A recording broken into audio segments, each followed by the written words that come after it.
Oral questions, questions orales. Honorable leader de l'opposition.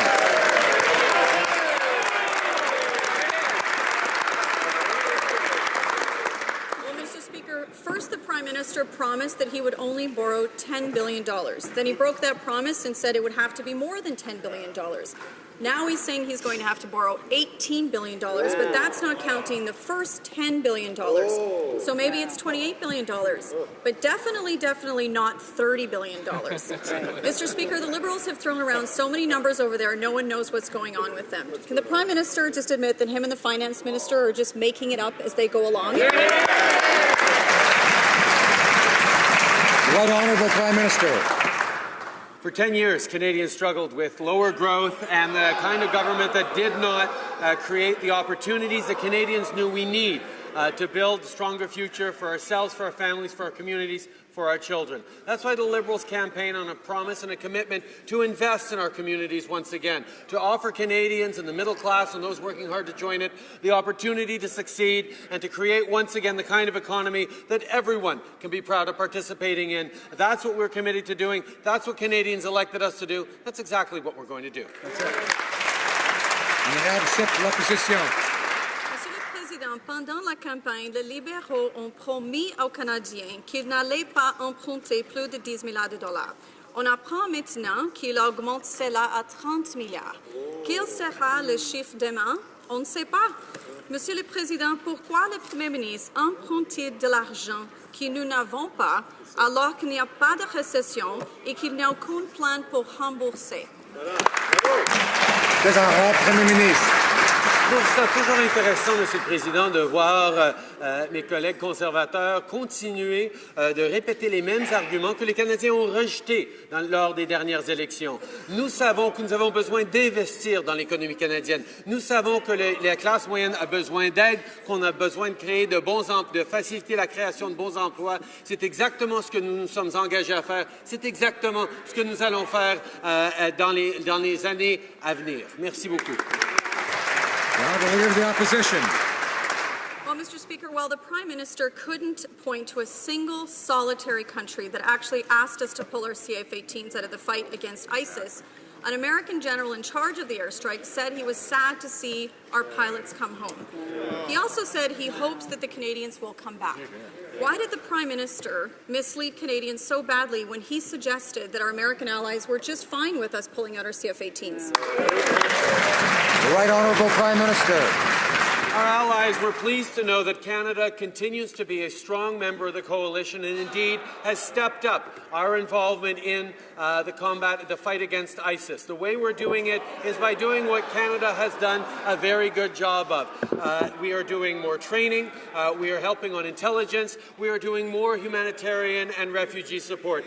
Indeed, as the Brent McGurk, the U.S. Special Presidential Envoy for the Global Coalition to Counter ISIL said, we welcome the significant enhancements our key partner Canada will bring to coming phases of the campaign to defeat ISIL. That's exactly what we're doing, Mr. Speaker. The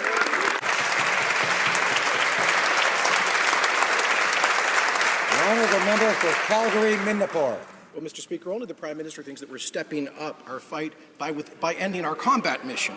It makes no sense, and neither did it make sense when this Prime Minister said that the budgets balance themselves.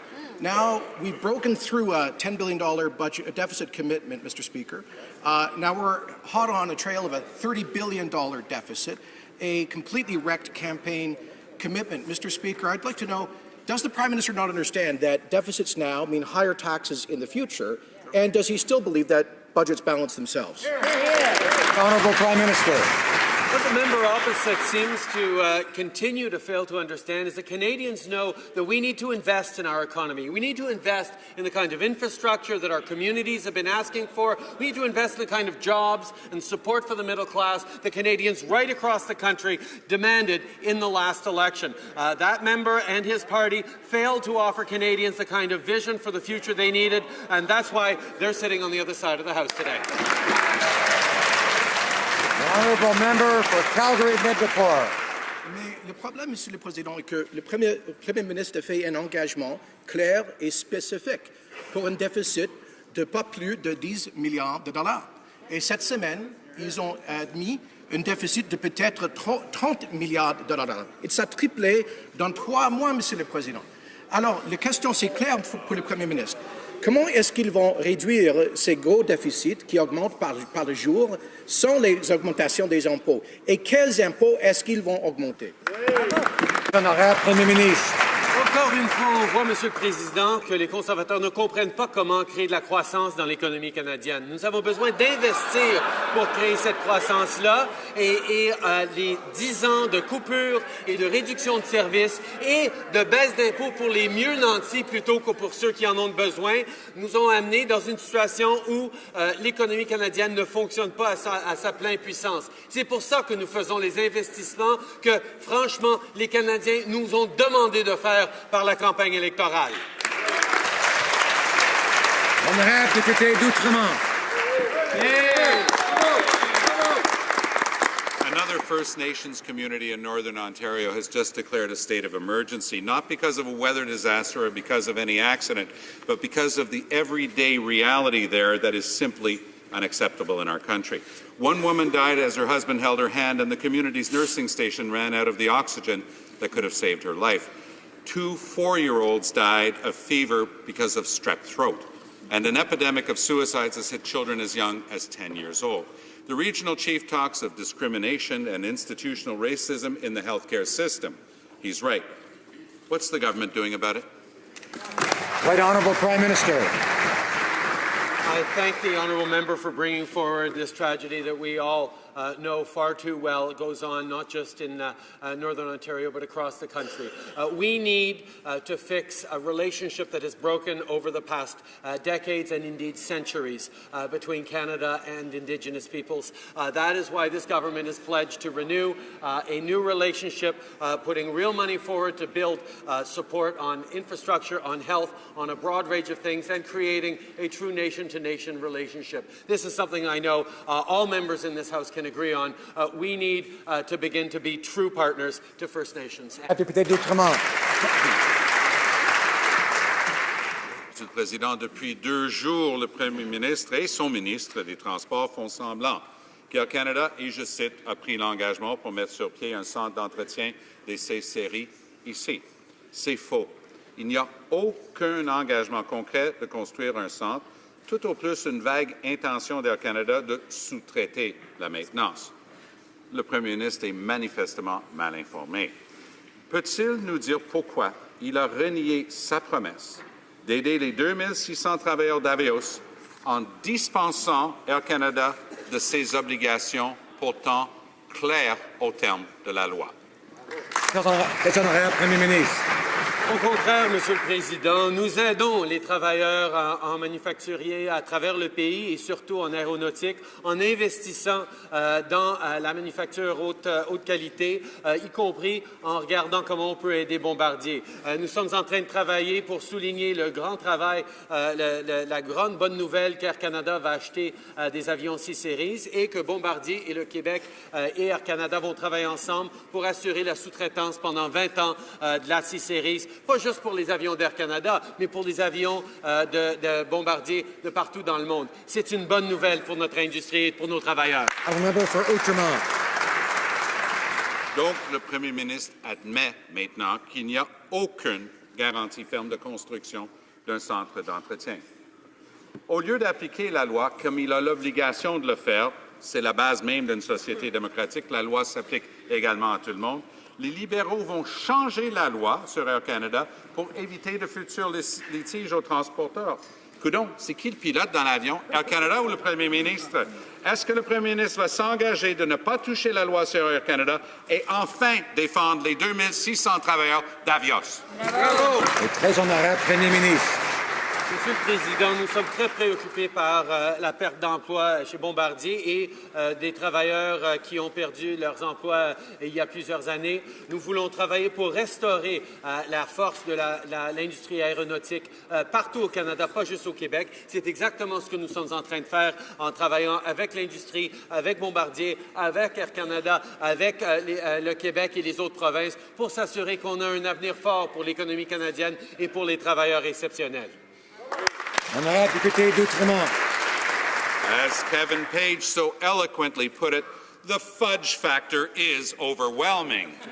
The Liberals promised to close the stock option tax loophole. Their platform notes that about 8,000 high-income Canadians take home more than $500 million each year from this one loophole alone. But now it seems the Liberals are secretly telling businesses they're going to break that promise as well. Can the Prime Minister finally give a straight answer? Will the upcoming budget close the stock option tax loophole for wealthy CEOs? Yes or no? Right Honourable Prime Minister. The honourable member has been around this House long enough to know that all will be answered on March 22nd when we put forward our budget, which is focused on creating growth for the middle class, creating prosperity in Canada where we have struggled in the past, and ensuring that middle class and those who are working hard to join the middle class will have the kinds of opportunities and future for themselves and their children that we know Canadians deserve. The Honourable Member for Battle River Crowfoot. Mr. Speaker, Canadians know that this Liberal finance minister has no money. That's because he's already blown through the surplus left by the Conservative government. He's spending money that Canadians do not have. Right. The billions of dollars that he is recklessly spending will come from our children, our grandchildren, our great-grandchildren. Canadians get it. Why doesn't this finance minister? Good question. Honorable Secrétaire parlementaire des Finances. Monsieur le Président, je voudrais remercier mon honorable collègue pour sa question. Monsieur le Président, les conservateurs ont laissé un déficit, Monsieur le Président. Ils ont laissé les finances publiques dans un état lamentable. Mais heureusement, Monsieur le Président, le 19 octobre, les Canadiens et les Canadiennes ont fait le choix de la croissance, Monsieur le Président. Nous avons commencé avec notre plan économique en décembre en réduisant l'impôt de la classe moyenne. Nous allons continuer dans le budget avec l'allocation canadienne aux enfants. Nous avons un plan pour investir en innovation, en productivité, et nous avons un plan historique pour investir dans l'infrastructure. C'est ça, Monsieur le Président, investir dans la croissance au pays. The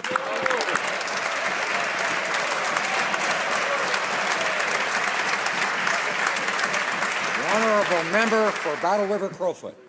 Mr. Speaker, Albertans know that the handout from the Liberal government is symbolic at best. It comes only hours after Encana cuts 20% of its workforce. Alberta doesn't want welfare or photo ops. This Prime Minister talks to the Alberta Premier about a transfer from the Liberal federal government to the provincial NDP government, and they get excited. But they don't talk about shipping our natural resources. When will this Prime Minister help Alberta sell its resources instead of handing the provincial government borrowed money? Honorable Secrétaire parlementaire. The Honourable Parliamentary Secretary. Thank you, Mr. Speaker. We know the global decline in oil prices is producing hardship for Alberta and other energy-producing provinces. The global downturn in commodity prices has affected many sectors in the Canadian economy, and we are monitoring the situation closely. However, with our large and diverse natural resource endowment, Canada remains favourably positioned to respond to the projected long-term growth in global demand for natural resources. Thank you, Mr. Speaker. Good job. Honorable député de Portneuf, Jacques Cartier. Monsieur le Président, ce gouvernement laisse tomber les Canadiens. Nous avons laissé la maison en ordre. Il y avait en novembre un surplus d'1 milliard. Et ça, c'est un fait. Les libéraux ont promis en campagne électorale qu'ils feraient un modeste déficit. Donc, pour eux, 18 milliards, c'est modeste. Le compteur continue de tourner. À combien serons-nous rendus dans un mois lors du dépôt du budget? S'il ne maîtrise pas les revenus tels qu'il le mentionne, a-t-il prévu dans son fameux plan des actions pour contrôler les dépenses? Honorable Secrétaire parlementaire des Finances. Monsieur le Président, je remercie mon honorable collègue pour sa question. Monsieur le Président, il y a seulement les conservateurs qui pensent qu'on peut regarder 2 mois pour savoir si on a laissé un surplus ou un déficit dans une année fiscale. Monsieur le Président, la réalité, c'est que nous avons un plan pour la croissance, Monsieur le Président.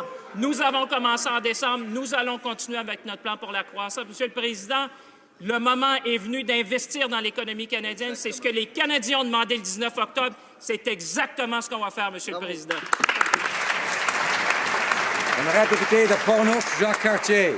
Monsieur le Président, où ce gouvernement ira-t-il chercher l'argent pour financer ses dépenses hors de contrôle. Le Parti libéral est commencé. Les contribuables et les PME de partout au pays sont inquiets face à l'irresponsabilité de ce gouvernement. Les entreprises canadiennes ont perdu confiance. Soyez honnêtes, c'est dans les poches des contribuables canadiens que vous irez chercher l'argent pour rembourser des déficits astronomiques. Qu'entend faire ce gouvernement pour stopper l'hémorragie et agir en bon père de famille?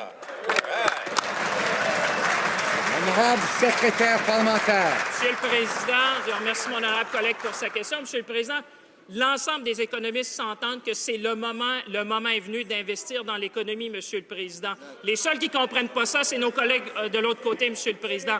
À un moment comme ça, il faut investir dans l'économie, il faut générer de la croissance économique, Monsieur le Président. C'est exactement ce que le plan libéral propose de faire. Dans le prochain budget, Monsieur le Président, nous allons investir en innovation, nous allons investir en productivité, nous allons faire les investissements que les conservateurs n'ont pas fait en 10 ans dans les infrastructures, dans nos infrastructures vertes, dans nos collectivités. C'est ça, Monsieur le Président, qui va remettre le pays en croissance. The honourable member for Carlton Trail, Eagle Creek.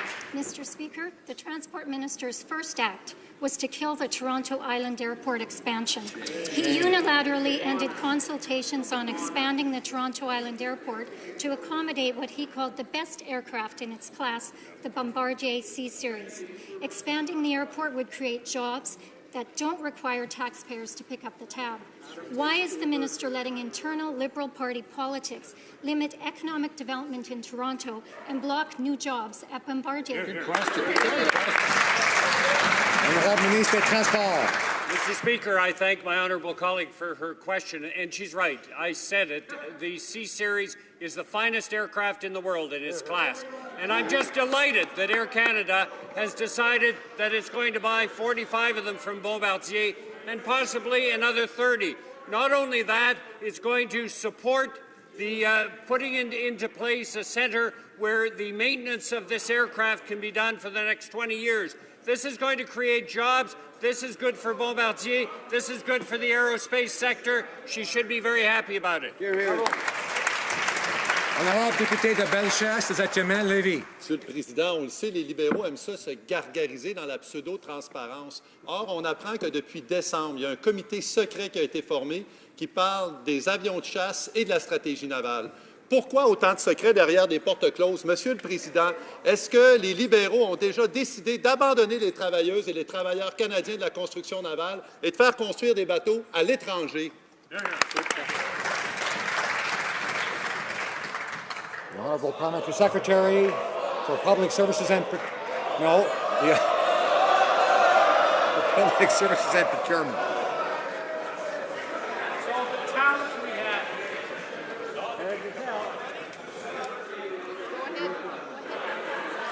Le gouvernement est déterminé à appliquer la stratégie nationale d'approvisionnement en matière de construction navale et à acheter ces navires au Canada de façon ouverte et transparente. Aucune décision n'a été prise concernant les existants de gros remorqueurs dont le projet est encore à l'étape préliminaire. As with all military acquisitions, our goal is to leverage economic benefits for Canada. The Honourable Member for Cowichan, Malahat, Langford. The arts and culture sector employs 150,000 Canadians and contributes $8 billion to our economy.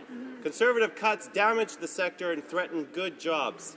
After pledging $150 million for the CBC and $25 million for Telefilm and the National Film Board, the Liberal Heritage Minister is now waffling. Mr. Speaker, Canadian artists deserve a straight answer. Will the Liberals keep their specific promises on funding for the CBC and film granting agencies, yes or no? The Honourable Minister of Canadian Heritage. Thank you, Mr. Speaker. I would like to thank my honourable colleague for his question. We will reinvest in CBC Radio-Canada and we will help the arts and culture industries in this country. Why? Because we believe in it and there hasn't been a lot of funding over the past 10 years regarding arts and culture in Canada. So of course, we pledge to do it and we will continue to invest because we believe that this is part of a true innovation policy in Canada. Thank you.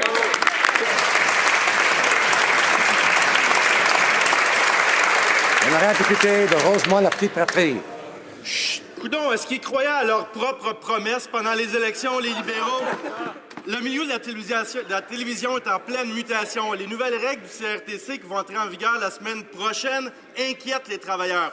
Des milliers d'emplois sont en jeu. La ministre doit agir pour protéger les artisans du milieu culturel. En campagne, les libéraux se sont engagés à injecter 150 millions de dollars à Radio-Canada, 25 millions à Téléfilm et l'ONF, à doubler le budget du Conseil des arts. Est-ce que la ministre va finalement tenir parole? Honorable ministre du Patrimoine canadien. Merci, Monsieur le Président. Merci par mon collègue pour sa question. Vous savez, le milieu des médias fait face présentement à des défis au niveau des technologies parce que nécessairement les consommateurs sont appelés à choisir différents contenus et ça de façon différente. Et voilà pourquoi non seulement nous allons réinvestir dans CBC Radio-Canada, mais également dans nos différentes institutions culturelles, mais également nous allons lancer des consultations publiques qui vont permettre aux différentes industries, incluant le monde des médias, avoir à terme savoir comment on peut vraiment saisir l'occasion, l'opportunité de l'ère numérique. Merci beaucoup. The honourable member for Selkirk Interlake Eastman.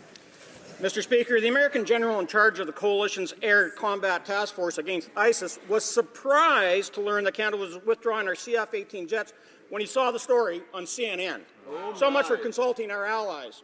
Since the government failed to properly advise our allies, and since Parliament has yet to vote on the Liberals' non-combat mission against ISIS, will the Defence Minister stand with our allies and put our CF-18s back in the fight? The Honourable Minister of National Defence. Mr. Speaker, I can assure the member, one, we are in the fight with our coalition partner. Also like to remind the member that Secretary of Defence, his comments, the coalition commander, I've spoken with him directly as well. He said his plan was forward-looking. Spoke to the ground force commander on the ground, who actually was the former commander of the 10th Mountain Division, who I also got to serve with. So I can assure the member our coalition wanted our plan, and this is the exact plan that's needed. Because this fight against ISIL can only happen on the ground. Exactly. Honourable member for Selkirk Interlake Eastman. Mr. Speaker, no one actually talked to the combat mission for the Air Task Force. Mr. Speaker, Lieutenant General Brown said that our aircraft has been, I quote, pounding the guy so hard that ISIS has been unable to launch any major offensives and is losing territory. He said Canada was one of a handful of countries that had flexibility to act on specific targets and in specific areas. He went on to say, we welcome the CF-18s back if the opportunity presents itself and the political leadership changes its mind. Why is the Liberal government opting out of the combat mission against ISIS? This isn't a fight anymore. The Honourable Minister of National Defence.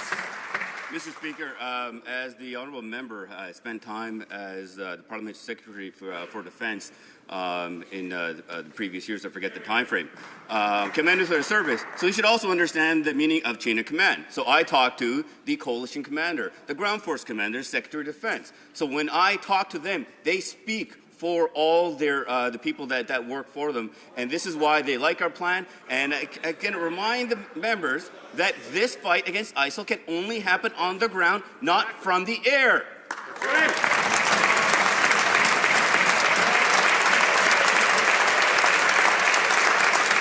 Honorable député de Charlebourg, Haute-Saint-Charles. Monsieur le Président, je vais reprendre une troisième fois. Le général américain Charles Brown, chargé des attaques aériennes des pays de la coalition, s'est dit très déçu du retrait des CF-18. Et je cite, « C'est un peu triste de les voir partir. Je réalise que les pilotes des CF-18 sont un peu déçus.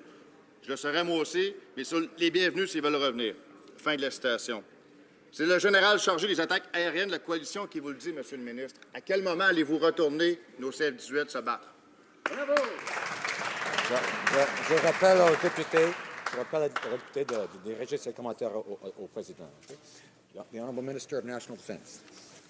Mr. Speaker, first of all, I want to commend our pilots for their great work.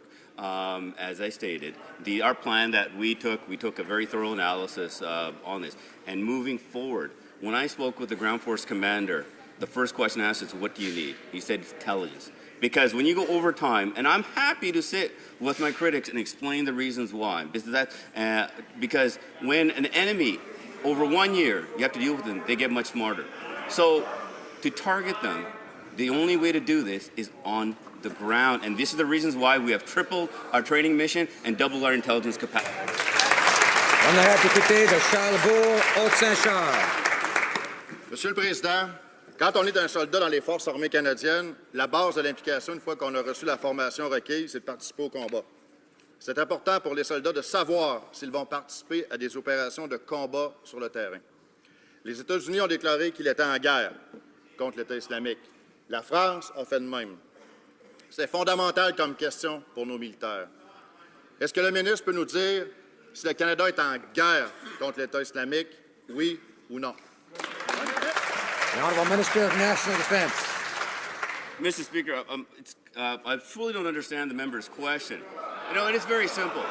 If it means we're defining fighting against ISIL and defeating them, we are committed to it. We've done it in the past. We will assess the situation, and this is what's needed on the ground right now. Thank you, Mr. Speaker.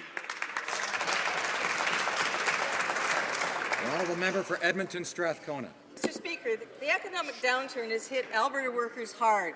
Despite losing their jobs through no fault of their own, laid-off Albertans are at a disadvantage to other Canadians. They work longer to qualify for EI and then receive fewer benefits. Alberta's Premier Notley and Edmonton's Mayor Iveson are asking this government to address EI. Albertans appreciate the stabilization grant, but they also deserve fair access to worker benefits. Will the government act now, today, to assist Alberta families? Hear, hear. The Honourable Minister of Employment. Thank you, Mr. Speaker. We are very aware of the serious situation that has faced those workers in Alberta, Newfoundland, Labrador, Saskatchewan, and different parts of the country. We're working hard to reform EI, which has been neglected and doesn't serve any Canadian, basically. But more importantly, we want to ensure that Albertans and those that have been hit by the commodity crisis are dealt with fairly and honourably as soon as possible. And that's what we're working on at this time. Député de Jonquière. Monsieur le Président, ma région aussi a besoin d'aide. J'ai des travailleurs d'un concessionnaire automobile qui peinent à joindre les deux bouts après 3 ans de lock-out. J'ai des travailleurs saisonniers qui ne savent même plus comment faire pour survivre entre 2 saisons. Les libéraux ont dénoncé haut et fort la réforme de l'assurance-emploi lorsqu'ils étaient à l'opposition. Maintenant qu'ils sont au pouvoir, c'est une vase de réponses creuses que nous avons. La ministre s'engage-t-elle à ne plus pliger dans la caisse d'assurance-emploi et enfin aider nos travailleurs dans le besoin maintenant? Bravo. Honorable Ministre de l'Emploi. Thank you, Mr. Speaker.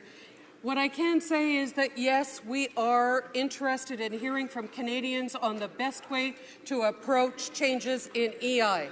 We're going from coast to coast to coast, listening to our own House of Commons committee, women, Indigenous people, working Canadians to find a solution that meets our needs as Canadians that are on the job. Thank you for the question. Honourable Member for Oakville. Mr. Speaker, the Canadian healthcare system is relied upon by all Canadians for access to universal, high-quality and comprehensive healthcare, helped by collaboration between federal, provincial and territorial jurisdictions. The previous health accord negotiated in 2004 has lapsed. There remain many shared priorities before us, including home care, health innovation, access to prescription drugs and mental health. Can the Minister of Health assure this House that a new health accord will be negotiated with the provinces and territories? Minister of Health. Monsieur le Président, je tiens à remercier mon collègue pour son excellente question. Nous sommes d'accord pour dire que le système de santé a besoin d'être modernisé. À cet égard, j'ai déjà rencontré mes collègues des provinces et des territoires pour mettre en place un nouvel accord. Cet accord permettra d'aborder certaines priorités communes, comme l'accès aux soins à domicile et les soins à santé mentale, pour mieux répondre aux besoins des Canadiennes et Canadiens. Je tiendrai mes collègues au courant des développements dans les semaines à venir. The Honourable Member for Thornhill. Mr. Speaker, Vladimir Putin is playing the long game in Russia's illegal occupation of Ukraine. Putin's trying to convince the world that the crisis in Ukraine is over. No. But as Andrei Période, the deputy first chair of the Ukrainian parliament, reminded MPs here yesterday, Ukrainian soldiers and Ukrainian civilians are still dying every day. Shame. Mr. Speaker, sanctions are keeping pressure on the Russian leadership.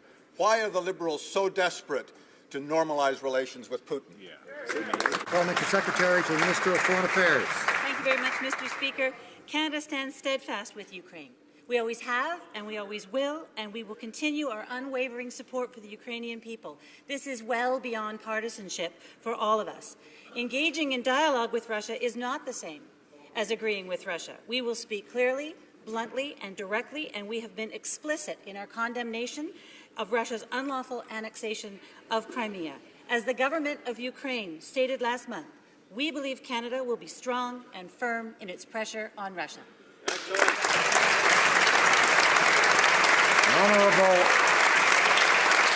honourable member for Thornhill. Well, Mr. Speaker, I remind my honourable colleague that 10,000 Ukrainians have been killed. 1.5 million Ukrainians are still displaced. While the military aggression, the illegal occupation continues, Putin is now trying to destabilize Ukraine politically with proxy candidates in local elections. Ukraine is asking Canada to maintain sanctions. Is the minister aware just how concerned Ukraine is about Canada's support? Is the government's commitment to Ukraine quietly fading? The Honourable Parliamentary Secretary. Thank you, Mr. Speaker. The Russian interference and invasion of Ukrainian territory is completely unacceptable. The question now is how to communicate this in the most effective and strongest way to Russia. Canada is always interested in constructive engagement with a range of countries. Engagement is not about agreement, it is about holding countries to account. Thank you. The honourable member for Sherwood Park, Fort Saskatchewan. Mr. Speaker, Amnesty International released a report today which highlights the disastrous human rights situation facing Muslim Tatars in Russian-occupied Crimea. Enforced disappearances, abduction, killing, and torturing of activists, cultural vandalism leave many wondering if the 1944 mass deportations will be repeated.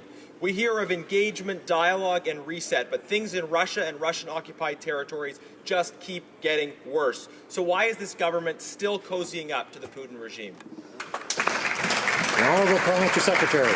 Thank you, Mr. Speaker. We welcome the Amnesty report. It highlights a significant positive change that this government is taking in the area of human rights. Amnesty praises our leadership in resettling 25,000 refugees and applauds our commitment to launch an inquiry into missing and murdered Indigenous women, something the last government refused to do. We've also abandoned the arbitrary process of the last government by committing to seek clemency for all Canadians facing capital punishment. It's no wonder Amnesty International applauds this government.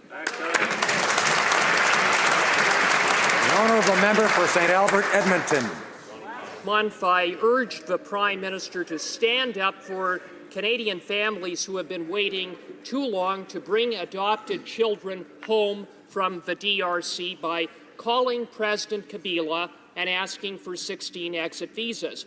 No phone call has been made and no progress has been made, despite the fact that this past week the DRC issued exit visas to American and European adopted children. So to the Prime Minister, will you pick up the phone and call President Kabila? The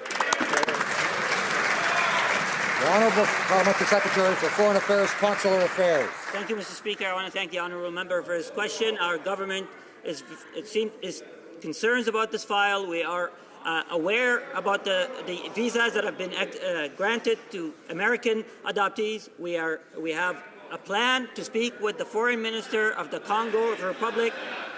Our minister has spoken with him in the past. We will continue to be engaged on this file. We know this file involves many Canadians and they're interested in seeing their adopted children at home, and we're going to make sure that happens very quickly, Mr. Speaker. I once again remind members to direct their questions to the chair. You don't use the word you around here unless you're talking about me. The honourable member for Desnethy, Mississippi, Churchill River. Mr. Speaker, Wollaston Lake, a northern Saskatchewan community of 1,800 people, is running out of fuel and food. Mild weather has made the ice road across Wollaston Lake unsafe, so there is no way to get supplies. The Chief and Council of Hatchet Lake First Nation warn they may have to close their school and health center thanks to the shortage. Mr. Speaker, what will this government do to help school children, sick people, elders, and the rest of the community get the supplies they so badly need? The Honourable Minister of Indigenous and Northern Affairs. Mr. Speaker, I thank the member for her question and for her ongoing vigilance in the files. It is the Government of Canada recognizes the importance of winter roads in being able to get supplies to these remote communities, and we know that reliable network is essential. Because of climate change and because of this short season, we are really in trouble in terms of this kind of access that's no longer there. We are monitoring this, and we're going to find out how and work with the communities to find out how we can get their vital equipment there as soon as possible. The Honourable Member for Churchill-Kiwatinuk-Askew. Mr. Speaker, Northern Manitobans and people in Northern Saskatchewan need action now from the federal government. And thanks to an unusually mild winter as a result of climate change, ice roads to all isolated communities in Northern Manitoba open late, and some aren't even open at all. It is increasingly impossible for communities to get all the vital supplies they need, like housing, materials, food, and fuel. In Manitoba, the Prime Minister campaigned on partnering to support the East Side Road, which would provide a long-term solution. Will the Prime Minister keep his promise and work with isolated First Nations so that they can meet their needs this winter? The Honourable Minister of Indigenous Affairs. Mr. Speaker, I thank the member for her question as well. It demonstrates really how widespread this problem is from Saskatchewan to Manitoba to Northern Ontario. The short season because of the mild winter is really crippling communities because they can't get essential supplies in there, and we are going to work together to do that, but then we know we need long-term solutions. The Honourable Member for Durham. Mr. Speaker, yesterday the Immigration Minister told Canadians that less than half of the Syrian refugees are now in homes. In December, he told the House that we should look to the private sector for solutions for the Liberals' lack of planning to meet their election quotas. For us, Mr. Speaker, these are people, not numbers or photo ops. When will the minister come clean and admit the Liberals didn't have a plan in December and they don't have a plan now? How long will he continue to treat refugees as numbers rather than people? The Honourable Minister of Immigration. Mr. Speaker, the member should check his facts. Yesterday I said more than half had gone to permanent housing, not less than half. So I think he should get his facts right. And it's a bit much saying from the Conservative side that Liberals do not treat refugees as people. I am the Minister of Immigration and Refugees, thanks to our Prime Minister's concern, and we are committed to bring 25,000 people who are refugees to live and thrive in this country by the end of the month. Et de Richmond, Arthabasca.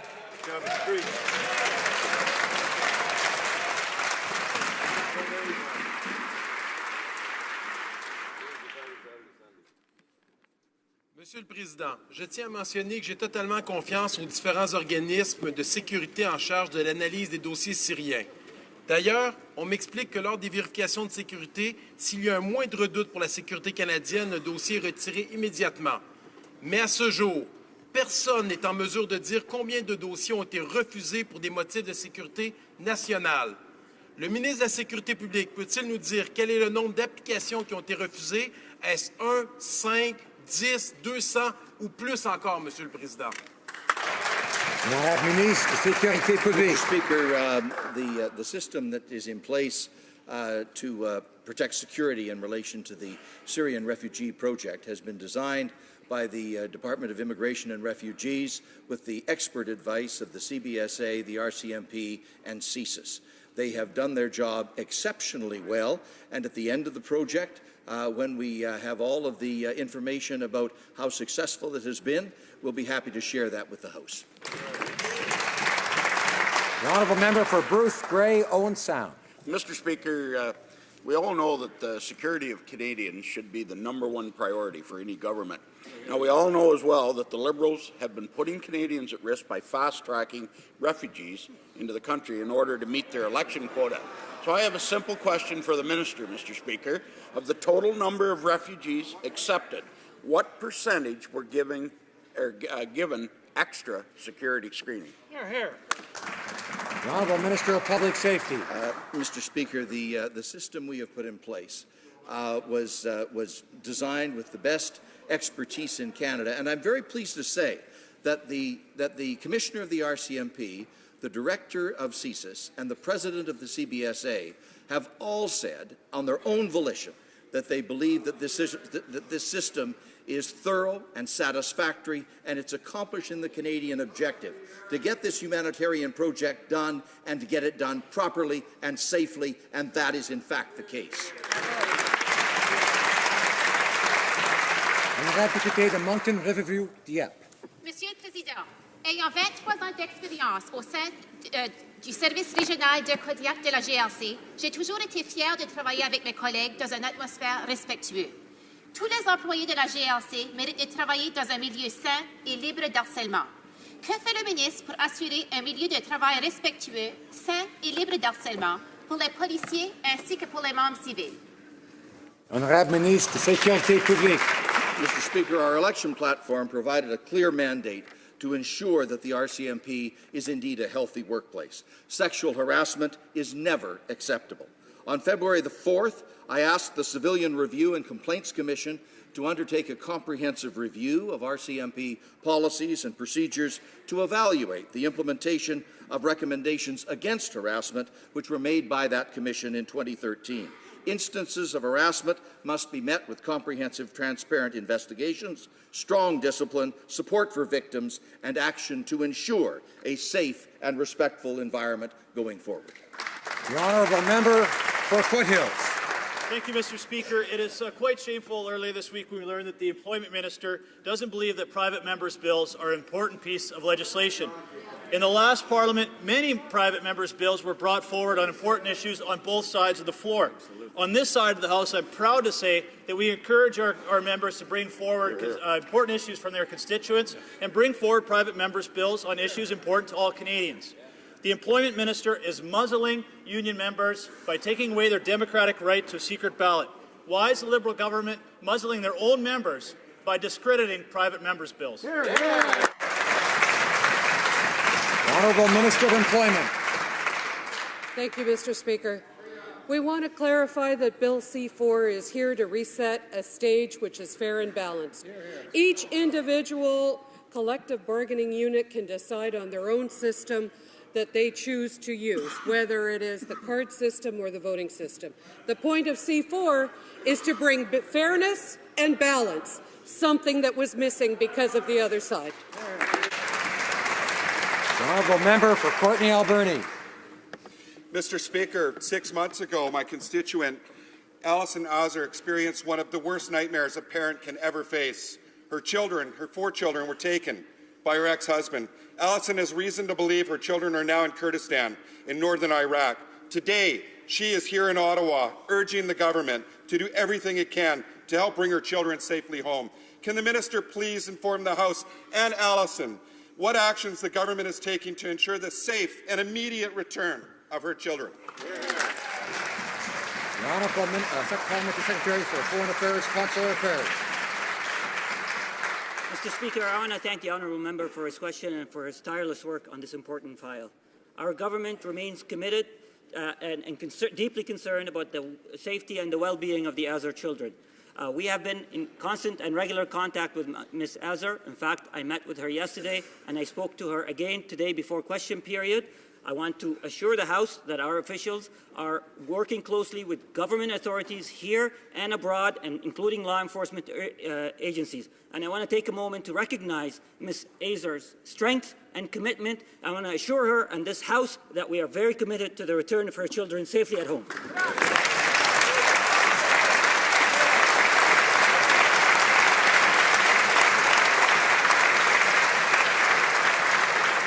honourable member for St. Catharines. Thank you, Mr. Speaker. St. Catharines is home to the Port Dalhousie Piers, which serves as the terminus for the first Welland Canal, on which St. Catharines' very existence was at one time reliant. Under the previous government, this important landmark and popular tourist destination was abruptly closed due to safety concerns. Can the Minister of Fisheries and Ocean please update the House on the Port Dalhousie Pier review and his department's work with the City of St. Catharines to revitalise and maintain the piers for future generations to enjoy? The Honourable Minister of Fisheries. Thank you, Mr. Speaker, and I'd like to thank the member from St. Catharines for his fine question. Mr. Speaker, I'd like to assure the member and the people in his riding that the department understands the significance of these piers to the community and that they are an important local tourist attraction. Access to the piers has been restricted in order to protect public safety. We have recently received follow-up engineering reports and will work with the city on assessing short and long-term repair options. Thank you, Mr. Speaker. The honourable member for Regina Capel. Mr. Speaker, yesterday the Liberal chair of the Heritage Committee was awfully concerned that nobody was regulating the content of the Internet. As we speak, there's just a whole lot of Internet going on out there with the emails and the Google and the kids twittering. Now, she's worried that, and I quote, anyone can publish anything.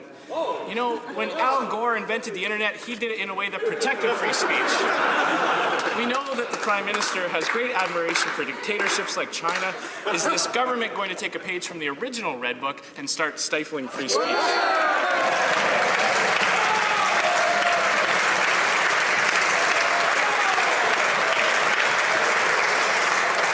The Honourable Minister of Canadian Heritage. Thank you, Mr. Speaker. I would like to thank my honourable colleague for his question. Go ahead. We understand the importance of technological changes and the culture that is in line with these technological changes, and that is why our government is committed to really look into the opportunity of... Order, order. Let's settle down, folks. We want to hear the answer to that question. The Honourable Minister of... I know members are anxious to hear the answer. The Honourable Minister of Canadian Heritage has the floor. We'll have order. Clearly, Mr. Speaker, there's no issue with free speech in this House.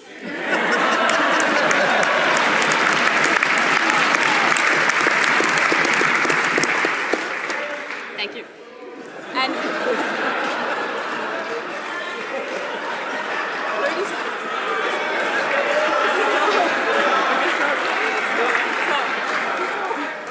thank you.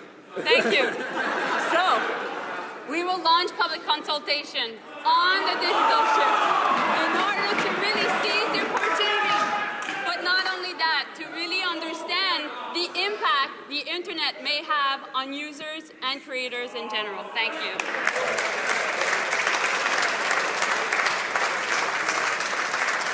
L'honorable député de Rivière-du-Nord. Merci, Monsieur le Président. C'est tellement de valeur qu'on est en train de devoir manifester pour demander à un gouvernement de loi et d'ordre de respecter la loi. C'est ridicule, ça. On est en train de perdre les genres de jobs, justement, dont on a besoin dans ce pays. Ça, Monsieur le Président, c'est exactement les mots prononcés par l'actuel Premier ministre en 2012, alors aux côtés des travailleurs d'AVEOS. Je n'aurais pu dire mieux. La loi est claire et garantit des jobs au Québec, chez nous, au Canada. Les deux jugements contre Air Canada sont clairs. Et il est tout aussi clair que Air Canada ne respecte ni l'un ni l'autre. Est-ce que le Premier ministre...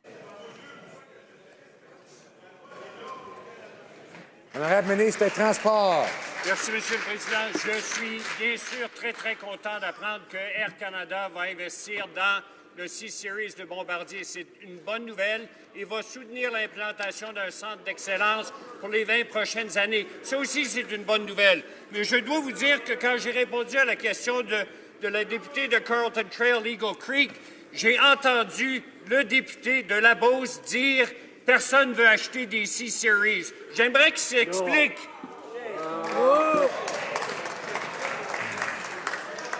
This brings question period to an end.